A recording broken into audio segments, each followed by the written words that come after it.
तर नमस्कार मंडळी, स्वागत आहे आपल्या मोकर मोठ्या ब्लॉग मध्ये। आता इथून आपले कंटिन्यू ब्लॉग असणार। तुमचा सोन्या आता इथून कंटिन्यू ब्लॉग सोडणार आहे। मग काय, सकाळी उठून आंघोळ वगैरे करून समजा आवरून तुमचा भाऊ निघाला नीट फोटोशूटला। भाऊच्या हातात होती ओला हायपरला टाकून कुठून पण कसं पण काढत होता हो गाडी। मागे बसून फाटून चार झालती। मग काय, थोड्या वेळानं थांबलो, रस प्यायला, उसाचा रस वगैरे पिलं।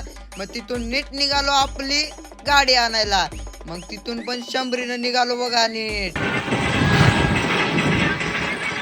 घेतली बघा हो आपली क्रेटा। मग तिथून नीट निघालो फोटोशूटला। तुला बी कळलं माझं वजन। मग काय हो, 10 मिनिटात पोहोचलो आपण युरोप सिटीत। मग नीट निघालो मध्ये बसण्याचे पिलू बसतो का? मग काय, पिलूला म्हणलं होतं बस म्हणून, पिलू काय आपला बसला नाही। मग यार आपली फोटोशूट वगैरे झाली तर साहिल भाऊ म्हणला घरी जायचं नाही, चला अजून कुठं तरी बाहेर। मग नीट निघालो बघा। आता काय इकडे तिकडे फिरून आला होता कंटाळा। आता नीट चाललो आपण घराकडे। जाता जाता केली गाडी एक्सचेंज। मग काय, संद्रुपून जरा आलो होतो बाहेर, बघा म्हणलं जरासा नजारा। मग काय, आता आलो आता आपण घराकडे। तर ब्लॉग आवडला असेल तर लाईक, फॉलो, कमेंट, शेअर ठोकून द्यावा। चला बाय।